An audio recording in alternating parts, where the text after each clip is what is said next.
네, 강사님들 안녕하세요. 오늘은 EBS 우리 고교학점제 교육과정 편성표 이해하고 학업계획서 작성하는 방법에 대해서 설명을 드리고자 합니다. 강사님들이 고교학점제 수업을 진행하시는 건 잘하는데 우리 학생들이 학업계획서를 작성하는데 좀 어려움을 겪는 부분이 있어서 제가 한 번 더 설명을 드리고자 오늘 강의를 준비했습니다. 우선은 저희 고교학점제 강의를 처음 들어가시는 강사님들도 계셔서 저희 고교학점제 강의를 들어가게 되시면 받게 되시는 학업 계획서를 먼저 설명을 드리려고 하는데요. 저희 학업 계획서는 이렇게 앞뒤로 이렇게 A4 용지 한 장 크기로 나가게 됩니다. 그래서 앞장은 왼쪽 편에 보이는 면이 복사되어서 나가고 뒷장은 이렇게 아이들이 3년치의 학업 계획을 시간표로 짜 볼 수 있도록 복사돼서 나가는데요. 요거를 6교시 동안 수업을 하시면서 학생들에게 과목을 설명하시고 본인의 진로 적성에 맞게 과목을 선택하여서 작성해서 거두오게 되십니다. 그런데 이 항목을 다 작성하는 게 아니시고요. 저희는 수업을 진행하시는 동안 제가 지금 빨간색으로 표시하는 부분, 이 부분을 작성해서 걷어오게 되시는데요. 제일 먼저 우선 당연히 학생들의 학번과 이름을 작성하게 되고요. 그 다음에 자기이해 부분에서는 저희가 보통 5교시쯤에 점심을 먹고 난 후에나 4교시쯤부터 학생들이 휴대폰을 사용해서 대학 전공 탐색검 학생들이 휴대폰을 사용해서 직업 가치관 검사라든지 학생들의 진로 적성을 알아볼 수 있는 검사를 진행하게 되어 있습니다. 그래서 요 직업 가치관 검사를 한 검사 결과를 여기에 적게 되어 있고요. 그 다음에 본인들이 희망하는 직업과 또는 우리 전공, 학과 등을 적게 되어 있는 자기 진단과 최종 분석 부분을 적게 되어 있습니다. 그리고 우리 학생들이 스스로 생각하고 본인의 진로에 대한 부분을 적을 수 있는 진로를 위한 노력과 각오인 부분과 가고 싶은 학과와 연계된 활동 계획 부분 뒷장에 이 부분을 적고요. 그 다음에 가장 학업 계획서의 핵심인 부분, 우리 본인들의 학교에서 개설되는 과목 중에 본인이 1학년부터 3학년 때까지 본인이 진로와 연계하여 들을 과목들을 정하여서 미리 시간표를 짜보는 우리 과목 설계 부분이 있습니다. 그래서 제가 오늘은 여기 빨간색으로 표시된 부분을 작성하는 방법에 대해서 설명을 좀 드리고자 합니다. 그래서 제일 먼저는 첫 번째 학업 계획서의 자기 진단 작성에 대해서 설명을 좀 드리고자 하는데요. 요 부분을 작성하는 방법을 배우신다고 생각을 해주시면 될 것 같고요. 저는 보통 이 부분을 5교시에 진행을 하지 않고요. 보통 1파트 1 고교 학점제 이해를 끝내고 난 뒤에 계열 설명 파트 2를 들어가면서 요걸 진행을 합니다.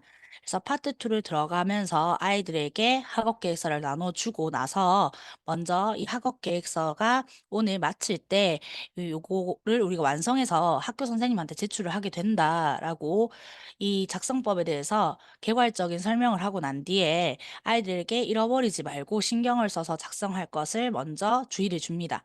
그리고 난 뒤에 아이들에게 요 파트 2를 하면서 이 대학 전공 계열 구분이라고 파트 2 안에 작은 소분류 3이라고 해야 되나요? 요 대학 전공 계열 구분이라고 있는데 아마 이 수업 들으신 분들은 다 아실 거예요. 거기에서 우리 계열에 대해서 강사님들이 다 설명을 해주시고 난 뒤에 저 같은 경우에는 그 다음에 뒤에 보시면 요 대학 전공 계열별 분류에서 이런 표가 나옵니다. 그래서 이런 표를 할 때 아이들에게 작성을 한번 해보라고 하는데요. 그때 작성을 하면서 제일 먼저 위에 아이들의 개인 정보를 먼저 적으라고 합니다. 그래서 우리 뭐 지금 1학년 같은 경우에는 뭐 2025학년도 뭐 땡땡 고등학교 그다음에 본인들의 학번을 꼭 적게 해주시고요. 그다음에 이름을 꼭 적게 해주시면 될 것 같습니다.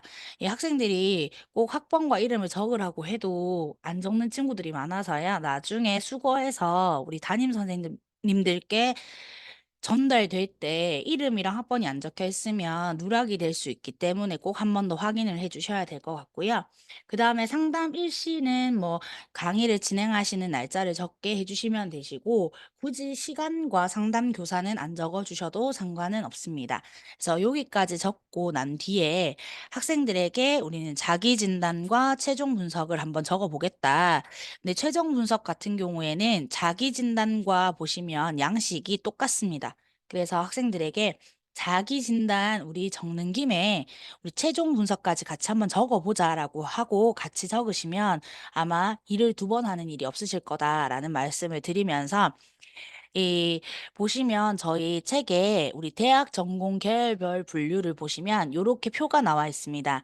그래서 저는 이제 학생들한테 본인의 전공이나 이제 그 본인의 꿈, 직업과 관련된 진로와 관련된 이제 계열과 학과를 찾아봐라라고 하는데 그러기 전에 먼저 이 대분류, 중분류, 소분류에 대해서 좀 설명을 해주는 편이거든요.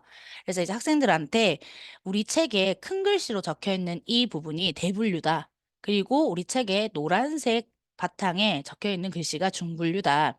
그리고 파란색 네모 박스 안에 들어있는 글씨가 이제 소분류다. 이렇게 말을 해주고요. 그 다음에 이제 학생들한테 예를 이렇게 들어줍니다. 예를 들어서 내가 하고 싶은 게 CEO다. 그러면 우리가 이렇게 한번 적어보자. 보면 경영학과 같은 경우에는 인문사회 대계열에 들어가 있다. 그러면 우리가 인문사회 대계열이니까 대분류에 인문계열, 사회계열에 체크를 하고 난 뒤에 자, 그 다음은 중분류는 우리 보면 경영, 경제에 되어 있다. 그럼 경영, 경제를 적고 그 다음에 소분류는 보면 우리 경영학, 파란색 박스 안에 경영학이라고 적혀 있으니까 경영학 적으면 된다라고 이야기를 합니다. 그리고 우리 하고 싶은 일은 우리 사업가, CEO, 그러니까 CEO 적으면 된다. 그리고 우리 가고 싶은 학과는 이 소분류 뒤에 과만 붙이거나 또는 학과만 붙이면 된다라고 하면 학생들이 거의 대부분 알아듣습니다. 그리고 나서 시간을 주시면 우리 학생들이 본인들이 알아서 찾아서 다 적거든요. 그래서 강사님들이 그게 힘들지 않게 학생들이 적도록 할 수 있기 때문에 이렇게 진행을 좀 해주시면 될 것 같고요. 그런데 저희 책에 이제 수많은 과들이 다 나와 있지 않기 때문에 학생들이 가끔씩 본인의 진로에 맞는 과들을 찾지 못하거나 또는 여기 없는 과들에 대해서 질문을 하는 경우도 있습니다.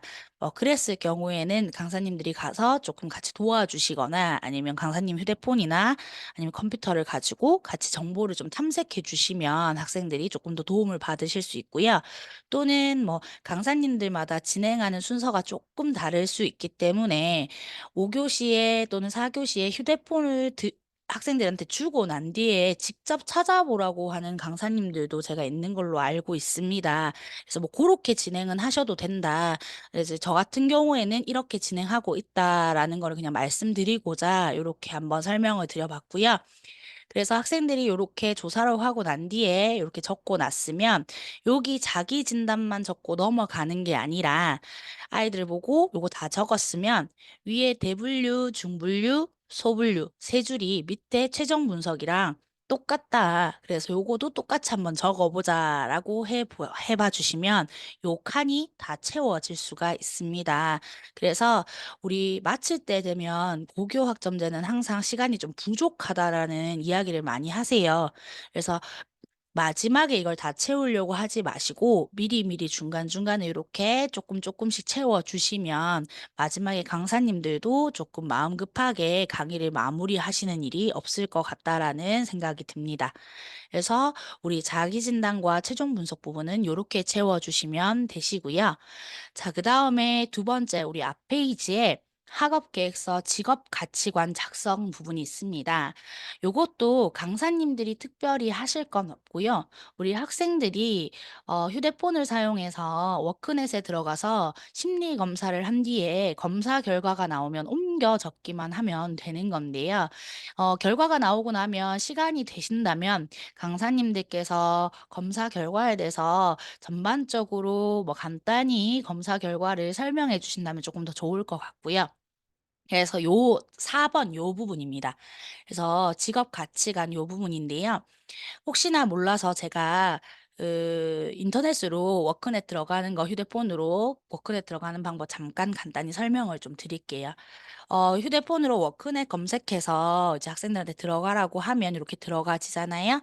그러면 거기에 직업 진로 칸에 들어가서 우리 여학생 있는 청소년 직업 심리 검사 누르고 난 뒤에 지금 직업 가치관 계정으로 바뀌었더라고요. 그래서 직업 가치관 계정 여기에 검사하기를 딱 누르면 비회원 심리 검사, 회원 심리 검사 이렇게 나오는데 뭐 회원 심리 검사를 해도 되지만 또 회원 가입이 안 돼 있는 친구들 같은 경우에는 회원 가입하는데도 시간을 많이 잡아먹습니다. 그래서 비회원 심리 검사를 추천해 주시면 되고요. 회원이 되어 있다는 친구들은 뭐 회원을 해도 상관은 없습니다. 그래서 비회원 심리 검사 누르고 난 뒤에요. 그러면 요렇게 화면이 뜨는데 이제 학생들이 밑에 내려보지 않고 선생님 뭐 비회원 로그인 이거 어떻게 해요? 이렇게 물어본단 말이에요. 그러면 밑으로 내려가면 비회원 번호 발급이라고 뜹니다. 그럼 그 부분에 본인의 정보를 넣고 난 뒤에 조금만 더 밑으로 내리면 비회원 번호 받기가 있습니다. 그래서 그걸 누르고 나면 아주 어려운 영어들이 나와서 비회원 번호와 본인이 설정한 비밀번호로 로그인이 가능합니다. 그래서 학생들한테 그걸 설명을 좀 해주시면 학생들이 좀 로그인을 쉽게 할 수가 있고요. 그리고 비밀번호는 꼭 학생들한테 좀 쉬운 걸로 하라고 말씀을 해주셔야 됩니다. 제가 좀 많이 해봤는데 우리 학생들이 비밀번호를 어려운 걸로 했을 때 실컷 하고 나서 마지막에 비밀번호를 못 찾아서 검사 결과를 못 보는 경우가 많더라고요. 그래서 뭐 1, 2, 3, 4라든지 본인이 뭐 최대한 헷갈리지 않는 또는 잘못 누르지 않는 번호로 비밀번호를 설정할 수 있도록 이야기를 한번 해주시는 게 좋고요. 그 다음에 또 비회원 번호가 조금 영어가 많이 섞여 있는 어려운 긴 아이디로 나와요. 그래서 학생들한테 꼭 아이디를 적어 놓거나 복사해 놓기 해 놓으라고 꼭 말씀을 해 주셔야 됩니다. 그 어려운데도 불구하고 그 긴 글을 그냥 보고 적는 친구들이 있더라고요. 그러면 나중에 기억을 못해서 똑같이 길게 검사하고 나서 나중에 검사 결과를 못 봐서 또다시 검사를 하거나 또는 검사 결과를 적지 못하는 경우가 생겨서요. 그런 경우를 방지하기 위해서 꼭 비밀번호는 쉬운 것으로, 그다음에 비회원 번호는 꼭 복사하거나 적어 놓을 수 있도록 한 번만 이야기해 주시면 좋을 것 같습니다. 자, 그래서 이렇게 검사 결과가 나오면요. 학생들에게 이 검사 결과 중에 빨간색 글자, 주황색 글자로 나오는 게 본인의 상위, 그러니까 높게 나온 직업 가치관이거든요. 그래서 요걸 세 가지를 저희 검사 결과지에 적으면 된다고 설명을 해주시면 좋을 것 같습니다. 그리고 여기서 조금만 더 내려오면 추천 직업이라고 해서 파란색 글자로 이렇게 많이 나옵니다. 그러면 여기 한번 읽어보고 학생들에게 여기서 본인들이 나 요거는 좀 관심 있다. 나 요거는 좀 해볼 만할 것 같다. 라는 직업을 3개 골라서 저희 검사 결과지, 그러니까 학업 계획서에 적어보라고 이야기를 해주시면 됩니다. 그래서 보시면 이런 식으로 적히겠죠. 자기계발, 사회적 안정, 일과 삶의 균형 적고 우선 추천 직업은 아까 나왔던 우리 여기 추천 직업 파란색 글자 중에 3가지를 골라서 예를 들어서 인적 자원 전문가, 노무사, 경찰관 이렇게 적게 해주시고요. 희망 직업은 본인이 희망하는 직업이 있으면 그 희망 직업을 적게 해주시면 됩니다. 그러면 저희가 앞 페이지에서 적어야 되는 것은 제일 밑에 큰 칸 빼놓고는 다 적게 되는 겁니다. 그러면 이제 빈칸들이 좀 있는데요. 이것들은 다 채울 수가 없습니다. 저희가 이거를 다 하게 되면 시간이 부족해지기 때문에 이런 부분은 그냥 넘어가 주시면 되시고요. 뭐 혹시나 학생들이 보시면 1번 같은 경우에는 흥미라고 적혀 있는데 흔히 이제 강사님들이 많이 아시는 이게 홀랜드 유형 검사거든요. 그래서 뭐 요런 검사 결과 같은 경우에는 학교에서 진로 시간에도 많이 진행을 하는 걸 알고 계실 겁니다. 그래서 학생들이 기억을 하고 있다라고 하면 뭐 체크를 한번 해보시거나 하시면 좋고요. 또는 뭐 EBS에서 고교 학점제와 함께 대학 전공 탐색 검사를 같이 진행하는 경우도 있습니다. 그래서 뭐 고교 학점제와 함께 대학 전공 탐색 검사 해석 수업을 같이 진행을 했다라고 하면 그 검사 결과지도 한번 적어 보시면 좋을 것 같고요. 있고요. 그래서 만약에 적을 수 있는 부분이 있으면 잠깐 시간을 내서 적어 주시면 좋을 것 같고요.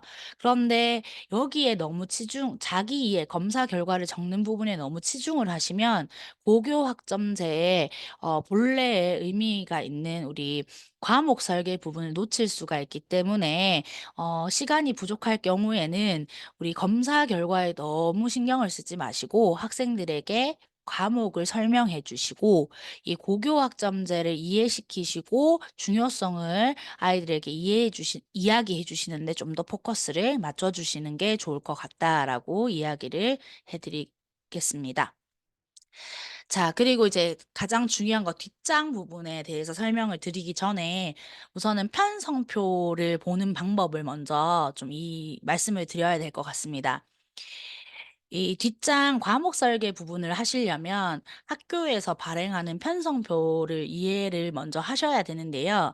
저희 물론 고교학점제 교재에도 편성표가 실려 있긴 하나 이 편성표가 어떤 일정한 음 양식이 정해져 있는 것이 아닙니다. 물론 숫자라든지 기본적인 양식은 정해져 있긴 한데 학교마다 그리고 작성하시는 담당 선생님마다 양식이 조금씩 달라지기도 하고요.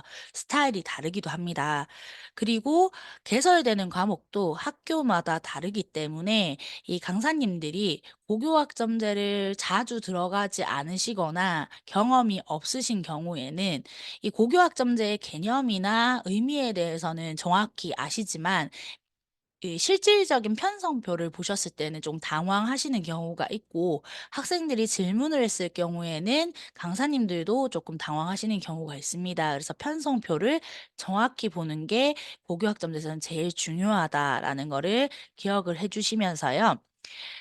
자, 여기서 우선은 제가 요 가장 쉬운 편성표를 먼저 가지고 왔거든요. 예, 보시면 제가 먼저 설명을 드리기 전에 강사님들이 필수로 들어가시기 전에 확인해야 되는 게 첫 번째 있거든요. 첫 번째가 뭐냐면 요 부분입니다. 첫 번째는 과목 유형을 당연히 필수로 확인을 하셔야 됩니다. 이 이제 고교학점들을 많이 들어가신 선생님들은 이제 보시면 대충 아실 거예요. 뭐 이거는 공통 과목이다. 이건 일반 선택 과목이다. 이건 뭐 진로 선택 과목이다. 그리고 어떤 분들은 심지어 이건 전문 원 과목인데 진로 선택 과목으로 편성되어 있는 과목이다까지도 이제 잘 아시는데요. 근데 이제 고교학점제에 대해서 수업은 들으셨지만 실제로 강의를 나가보지 않은 선생님들은 이게 실제로 일반이라고 적혀 있는데도 눈에 확 안 들어오시는 경우가 많으세요.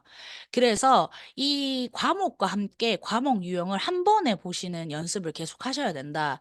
예를 들어서 확률과 통계다라고 한다면 예를 들어서 확률과 통계를 내가 본다라고 했을 때는 확률과 통계를 볼 때 그냥 확률과 통계만 보는 것이 아니라 확률과 통계와 함께 일반까지 같이 보셔야 되는 거예요.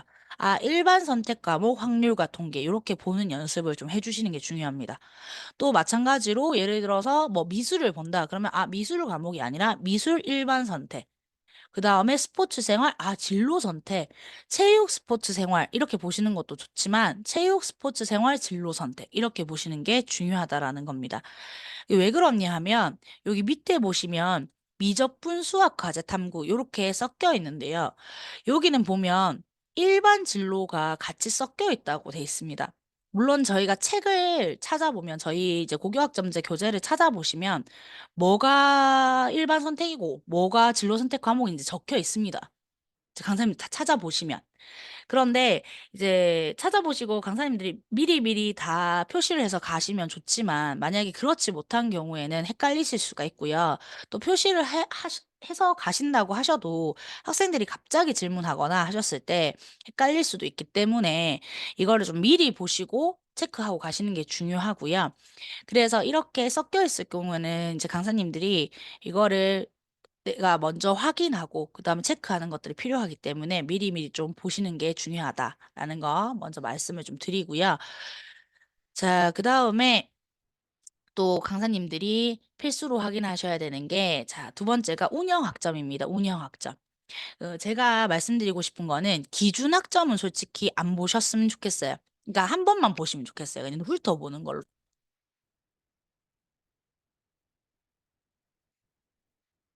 말 그대로 기준학점은 나라에서 이 기준은 지켜달라라고 해놓은 가이드라인 같은 거거든요. 그래서 기준학점은 이 학생들한테도 저는 보지 말라고 하거든요. 도리어 헷갈린다라고 해서. 그래서 학교 선생님들이 학점을 정할 때 보시려고 표로 만들어 놓은 거라서 기준 학점은 학생들한테 설명해 줄 필요도 없으시고 강사님들도 그냥 보고 넘어가시면 되는 부분이세요. 그래서 기준 학점은 보실 필요가 없고 강사님들과 학생들한테 가장 필요한 거는 운영 학점입니다. 말 그대로 운영 학점은 우리 학교에서 이 학점으로 이 과목을 운영하겠다라는 거거든요. 그래서 학생들한테 가장 중요한 건 운영 학점이겠죠. 그래서 이 표를 보시면은 똑같습니다. 보시면 예를 들어서 확률과 통계 같은 경우에는 기준 학점 5 이거 안 보셔도 됩니다. 3학점, 우리 학교에서는 3학점으로 운영하겠다는 이야기잖아요. 그래서 학생들한테 얘들아, 확률과 통계는 3학점짜리야 라고 이야기를 해주실 수 있어야 되기 때문에 확률과 통계는 3학점짜리야 라고 이야기를 해주실 수 있어야 되기 때문에 운영학점은 꼭 확인을 해주실 필요가 있다. 또한 진로 선택, 그러니까 학생 선택 과목으로 가게 되면 이렇게 택 1대 있고 3학점 되어 있잖아요. 그러면 학생들한테 이 중에 하나를 선택하면 우리가 2학년 2학기 때 하나 3학점으로 듣는 거야 라고 또 설명을 하시려면 운영학점이 꼭 필요합니다. 그래서 운영학점 보시는 연습 꼭 하셔야 된다라는 거 말씀을 먼저 드리고요. 자, 그 다음에 또 중요한 게 보셔야 되는 게 학기별 학점입니다. 학기별 학점. 자, 학기별 학점 같은 경우에는 학기별로 학점이 다 표시가 되어 있습니다. 지금 제가 표시를 해놨지만 독서 같은 경우에는 보시면 우리 운영 학점이 4학점이잖아요. 그러니까 독서는 이 학교에서는 4학점으로 운영을 하는데 언제 4학점을 듣냐면 2학년 1학기 때 4학점을 듣는 거거든요. 그래서 이 학기별 학점을 알면 이 수업이 언제 진행되는지 명확히 알 수가 있습니다. 또한 선택 과목, 진로 선택, 그러니까 학생 선택에 있어서도 선택을 했을 때 이 과목 중에 선택을 했을 때 언제 듣는 건지, 몇 학년 몇 학기에 듣게 되는지를 명확히 알게 되는 거죠. 그래서 학기별 학점이 어떻게 되는지도 명확하게 좀 아셔야 된다. 그리고 학교마다 가끔씩 편성표에 오타가 나는 경우도 있습니다. 이게 선생님들이 직접 입력하시는 경우가 있기 때문에 예를 들어서 뭐 심화국어에 3학점 해놓고 뒤에는 학기별 학점에는 2라고 표시를 해놓는 경우도 있고요. 또는 학기별 학점에는 예를 들어서 3이라고 이렇게 잘 적어 놓으시고 이 밑에 합이 뭐 6이 되는 경우도 있고 하거든요. 그래서 이런 거를 찾아내시고 보시려면은 이 요소 하나를 다 잘 보실 수가 있어야 된다라는 거. 그래서 그때그때 필요한 것들만 보시는 게 아니라 요거를 5월 달에 좀 초반에 연습을 해 놓으셔야지 나중에 어려운 편성표를 보셔도 하나하나 다 내실 수가 있다라는 거 설명을 드립니다. 자, 그 다음에 네 번째는 이수학점입니다. 이수학점. 자, 이수학점은 이제 강사님들 보시면 아시겠지만 가로로 더한 값이에요. 가로로 더한 값. 그래서 우리 보시면 영어 같은 경우에 이 학교 지정 이수학점은 19학점이라는 거예요. 이거 꼭 알아야 되냐? 그냥 자동으로 계산됐을 때 19학점 되는 거 아니냐라고 생각하실 수도 있는데 이걸 저희가 볼 줄 알아야 되는 이유는 아까도 말씀드렸지만 가끔 가다가 오타가 나거나 잘못 입력이 되는 경우가 있습니다. 그랬을 경우 또는 편성표가 어렵게 구성이 돼 있거나 헷갈리게 구성이 되는 경우가 있습니다. 이렇게 편하게 구성이 되지 않고요. 그랬을 때는 저희가 번거롭지만 학기별 학점들을 다 더해서 우리 이수 학점 또는 이수 단위에 따라서 몇 개를 선택해야 되는지 등을 봐야 하는 수도 있습니다. 그랬을 경우에는 저희가 이런 이수 학점을 계산하고 이런 것들을 볼 수가 있어야 됩니다. 그래서 지금 이렇게 단순한 거야 당연히 19학점이 되는 거 보기 편하시잖아요. 그런데 이런 것들을 그냥 넘기지 마시고 계속 봐주셔야지 나중에 어려운 저희 편성표를 보고 그 다음에 복잡한 편성표를 보시더라도 한눈에 바로 보실 수가 있다라는 거 설명을 드려요. 자, 그다음에 다섯 번째는 이수 단위 소개입니다. 요것도 이수 학점이랑 마찬가지로 세로로 다 더한 값입니다. 다 더한 값. 네, 마찬가지. 우리 잘못 입력된 것이나 또는 우리 복잡해지거나 또는 헷갈리는 우리 편성표를 봤을 때 저희가 선택 과목의 개수라든지 이런 것들을 다 계산하려면 이런 것들을 다 읽을 수가 있어야 되기 때문에 체크를 한 번씩 해주셔야 된다라는 거. 그 다음에 너무너무 중요합니다. 선택 과목의 개수 당연히 아셔야 돼요. 가끔가다 좀 놀라는 게 강사님들이 저희가 미리 편성표랑 그 다음에 수업 자료를 보내드림에도 불구하고 고교학점제 수업을 들어가시는데 편성표를 안 보고 들어오세요. 그러니까 그날 아침에 보시거나 뭐 오후에 편성표를 하거나 하니까 오전에 편성표를 확인하시는 강사님들이 계시는데 그렇게 되면 학생들이 이제 가끔가다 궁금해서 일찍 물어보는 친구들이 있습니다.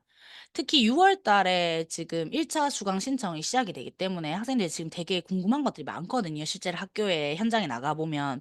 그럼 강사님들이 되게 당황을 하고요. 잘못된 정보를 제공했을 때는 이 학생들이 어떻게 보면 이게 입시잖아요. 입시고 학생들의 인생이 달려 있는 거잖아요. 12년의 인생이 달려 있는 건데 이 학생들한테는 큰 이제 피해를 받게 되는 거거든요, 학생들이. 그래서 강사님들이 조금 더 신경을 써 주셔야 되세요.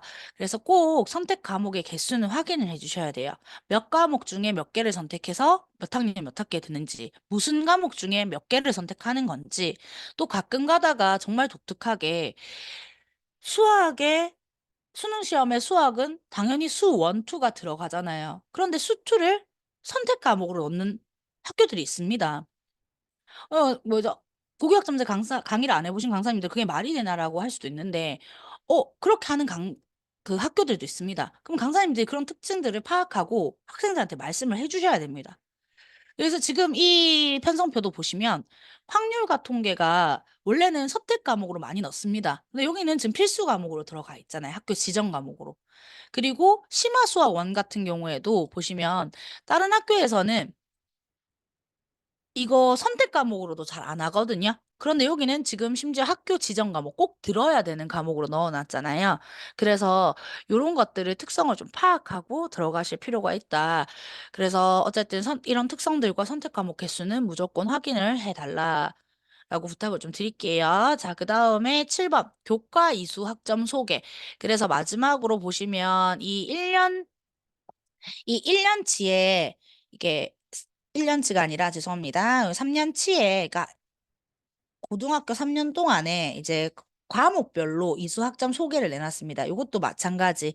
이 강사님들이 나중에 우리 선택 과목에 따른 이제 학점의 합이라든지 이런 것들을 아시려면 이런 것들을 보실 수 있어야 되기 때문에 조금 이게 익숙해질 때까지는 계속 확인을 좀 해달라라고 말씀을 드리고 그래서 저희 고교학점제 책에도 나와 있듯이 저희가 창체 활동, 창의적 체험 활동 학점을 빼고 나서 교과 이수 학점은 174학점이 돼야지 이 편성표는 잘못되지 않고 올바르게 편성된 편성표다라고 생각을 해주시면 됩니다.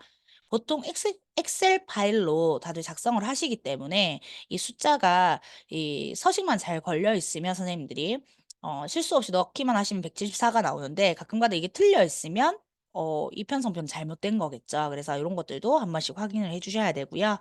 그래서 이 학교 같은 경우에는 174 됐고 창체 18 학점돼 있으니까 총 192학점이 되는 거겠죠. 그래서 이런 것들을 눈에 바로바로 확인할 수 있어야 되신다라는 거. 자, 그 다음에 마지막으로 그래서 총 192학점이 되는지 학기별 및 학년별 총 이수 학점까지 확인을 하실 수 있어야 된다. 그래서 밑에 학생 필수 확인도 제가 적어 놓긴 했지만 학생들은 솔직히 말해서 저희가 뭐 192학점 받아야 된다, 174학점이다 이런 거를 설명은 다 합니다. 그러나 학생들이 우리 과목을 편성할 때 이런 것까지 신경 쓰면 학생들이 진짜 힘들어 하거든요. 그래서 인지는 시켜주시되 예, 이런 것까지 우리처럼 암기하고 숙지하기까지는 솔직히 힘들어요. 그런데 선생님들은 강사님들은 알고 계셔야지 학생들이 잘못됐을 때 좀 잡아 주실 수 있고 학생들이 또 불시에 어떤 질문을 할지 모르기 때문에 편성표의 기본적인 구성 요소는 알고 계셔야 되고 어떻게 이 숫자들이 구성되고 나오는지는 알고 계셔야 되기 때문에 이 8 가지는 제가 꼭 아셨으면 좋겠다라고 해서 여기 필수 확인으로 넣어 놨고요. 자, 그다음에 이 학생 필수 확인의 경우에는 강사님들이 한 번 더 확인하시고 그리고 학생들에게 설명해 줄 때 강조를 해 주셔야 되는 거. 그러니까 무조건 설명을 해 주셔야 되는 부분입니다. 그래서 학생 필수 확인은 첫 번째 과목 유형입니다. 아시다시피 과목에 따라서 성적 체계가 다르기 때문에 네. 그리고 특히 진로 선택 같은 경우는 3 과목 이상 들어야 된다는 또 조건이 있고 뭐 과목의 또 특성이 다 다르기 때문에 과목 유형에 대해서 꼭 확인을 시켜 주셔야 되시고요. 그냥 과목 뭐 진로 선택, 일반 선택 상관 있나요? 과목만 선택하면 되는 거 아닌가요? 그 과목 개개인의 개개의 특성이 중요한 거 아닌가요? 라고 생각하실 수도 있지만 일반 선택, 진로 선택, 전문 1 선택, 전문 2 선택을 지금 나눠 놓은 것은 그 이유가 다 있는 것이기 때문에 과목 유형을 한 번 더 확인해 주시는 거 학생들한테 꼭 확인시켜 주시는 거 중요하고요. 두 번째는 운영 학점입니다. 그래서 우리 학생들이 운영 학점을 정확히 알고 본인들이 몇 학점을 이수하는지 고교 학점제의 포인트는 아시다시피 과목 선택과 학점제라는 거잖아요. 우리 대학교에도 학점제로 운영돼서 본인이 일정 학점을 이수해야지 졸업이 가능한 것처럼 고교 학점제도 학점제거든요. 그래서 지금은 당연히 뭐 졸업이 다 가능하니 학점에 대해서 신경을 안 쓰지만 포인트는 학점이거든요. 그래서 운영 학점에 대해서도 다 알 수 있도록 본인이 스스로 편성표를 보고 확인할 수 있도록 설명을 해 주셔야 되고요. 자, 그다음에 세 번째는 당연히 학기별 학점 알 수 있게 설명해 주셔야 됩니다. 그래야지 학생들이 이 과목을 언제 듣는지 정도는 알 수 있습니다. 특히 우리 학생 선택에 있어서 읽을 수 있어야지 내가 이 과목을 선택했을 때 언제 듣는 과목을 선택하는구나.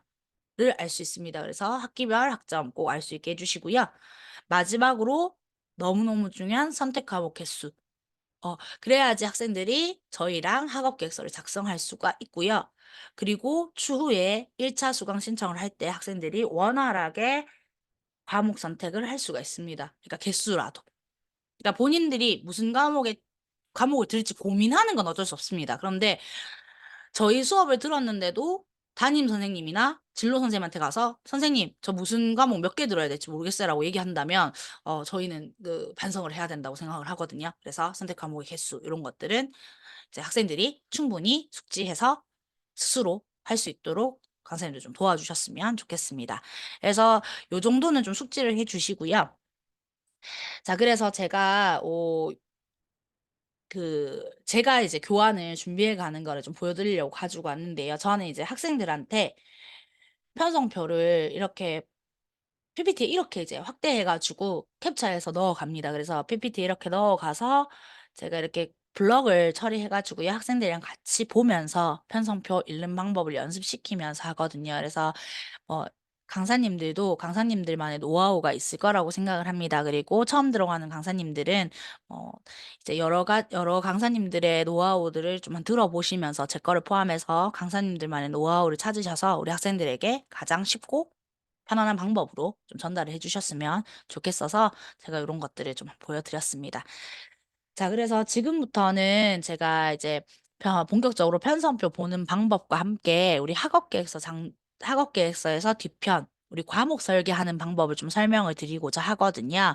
그래서 지금부터 편성표를 한번 볼 건데 난이도를 좀 제일 낮은 거부터 해서 좀 어려운 거 그러니까 어렵다기보다는 좀 보기 불편하고 좀 복잡한 걸로 가도록 하겠습니다. 그래서 제일 먼저 좀 쉬운 거부터 가도록 할게요.